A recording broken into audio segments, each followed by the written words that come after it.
Hey everyone, it's Steve from the garden. If you're wondering why I got my winter coat on, it's because we're going to be going out into the garage. I'm going to be building a new soil sifter for sifting out compost, worm castings, and potting mix. So with that said, let's go out in the garage and get started. The sifter I'm going to make is going to consist of two parts. There's going to be an outer frame and an inner frame. Now I'm building it to fit one of these 27-gallon HDX totes. Now this tote is 20 inches wide by 30 inches long, and the outer frame on the long side, I'll fit it to fit along the long side, and then on the inside for the short end. I'm building the frame out of 2x4s because they're fairly cheap and they're definitely very durable, and this isn't going to be outside, so untreated wood would be fine for this. Now I have the two short pieces cut to the width of the bin, and I'm going to notch them. I'm going to bring them up like 1 inch here and then notch them over this way. That way they fit in just like that. With the two end pieces in place, I cut the long pieces now, and that way they will fit just like that. I'm going to pre-drill 2 holes so that I don't risk splitting the wood. I'm just lining up the wood. I took it off the tote so it's easier. Just line it up. Move this down onto this wood so that it's level and it'll be easier for me to drill it. After lining up the wood, I drilled the 2 holes I needed, making sure I don't drill one hole where the notch is at.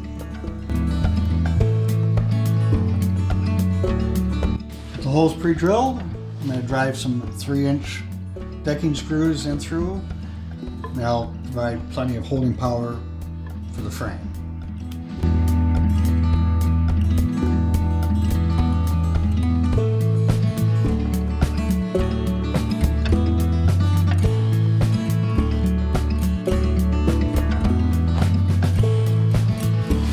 With the frame all assembled, let's go ahead and fit this in. That, it's pretty sturdy, and if I rock it back and forth, it stays put. That'll be good because when I build the shifting frame, I'm going to be doing this kind of a motion on it. And so this acts as like a guardrail to keep it so that all the material that I sift out falls into this tote. Now that I had the outer frame assembled, I can now go ahead and measure in for the actual sifting frame. Now the interior of this frame is roughly 20 inches. That leaves just a little bit of wiggle room on the outside, and the overall length of this is about 24 inches. Now obviously I want to make the frame smaller than the maximum width so I can sift it back and forth. So I think I'm going to leave myself, I think I'll make the frame a foot long or a foot wide by 20 inches. For the sifting frame, I'm going to cut a groove using my table saw. And I'm going to cut the groove right here toward the bottom so that I have a slot in there where I can slide the hardware cloth in, and I'm going to use as my screening mesh. So I'm making this cut at 3/4 of an inch in, and it's roughly 1/2 inch tall.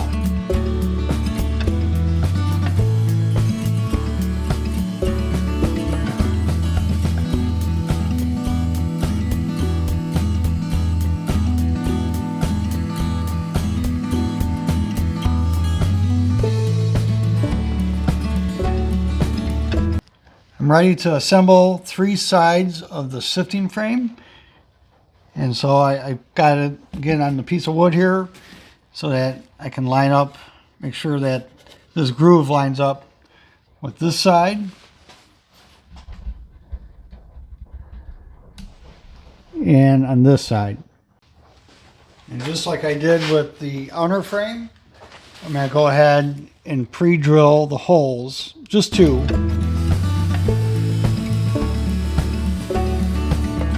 Make sure that the wood doesn't split. I'm using the same 3-inch screws to drive in here. That'll provide plenty of holding power. For cutting the hardware cloth itself, I already know I have like a foot between here.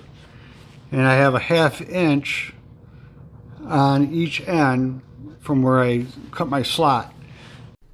Now I have about 13 inches when I count the width of the board plus the width of the slots, but I'm going to cut it a little bit wider and then I'll trim it down as I need to and ultimately end up around 12 7/8. I'm using 1/4 inch hardware cloth and I cut the cloth to 12 7/8 or close, very close to that. And make sure that you're wearing like leather gloves when you work with this stuff because the little pieces that you cut are going to be quite sharp. So the reason I cut the grooves is so I could slide this hardware cloth in. As you slide it in and you get it down toward the bottom, it gets a little bit tricky because, you know, the stuff isn't perfectly straight, but just work with it and you can fit it down into that slot that we created. Put the bottom in place. Inside that groove, you know, there's a good, you know, if you push on it, it stays in place. Once you have the bottom in place, then you can kind of work in the top. Again, you'll have to kind of finagle this a little bit. And when you go to cut the hardware cloth, cut it a little bit longer than what you need, because you can always take some more off to make it shorter, but you can't add more on to make it longer. So with that in place, now I can screw the ends on to hold it all together.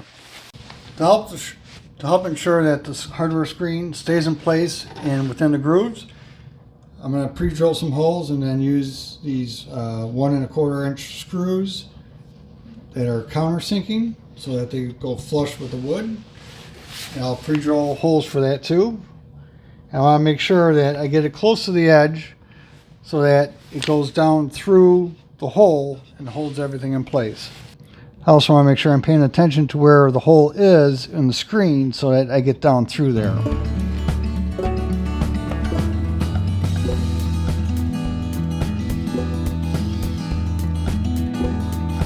There. That way that screen will definitely stay in place once I get all 4 screws in. Alright, the screen's all assembled. It's nice and stiff with the screws in there to hold everything in place. Let's give it a test run. So the frame fits in, doesn't wiggle too much, and it slides pretty easily. Now if I want to improve how it slides, what I can do is I can just use some furniture polish on the rails here, and probably even put some on the top edge of the tote. That'll help it slide a little bit easier. But for testing it out, I got some leaf mold I pulled out because there's a bunch of leaves still in it. So let's put some of that in and see how it works.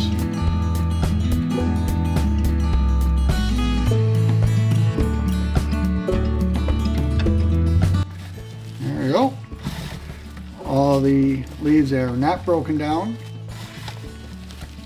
are there, and all the finer material fell through. Let's do another round.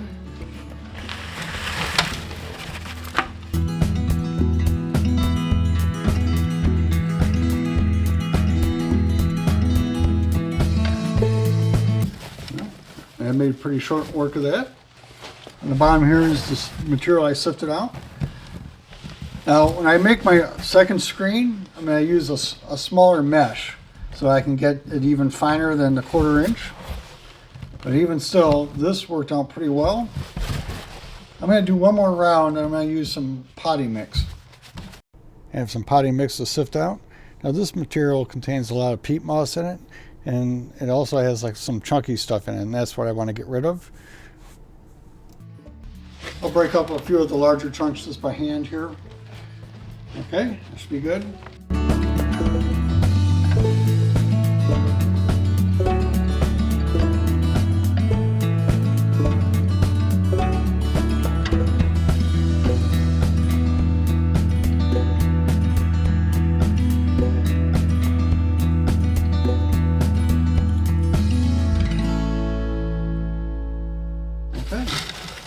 That worked pretty well, so all that's left over now is the chunky bits, which I don't want any of my seed starting mix anyways.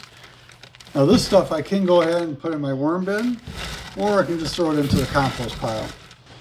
And there's my sifted mix. So that looks really good. Didn't take long, didn't take much effort.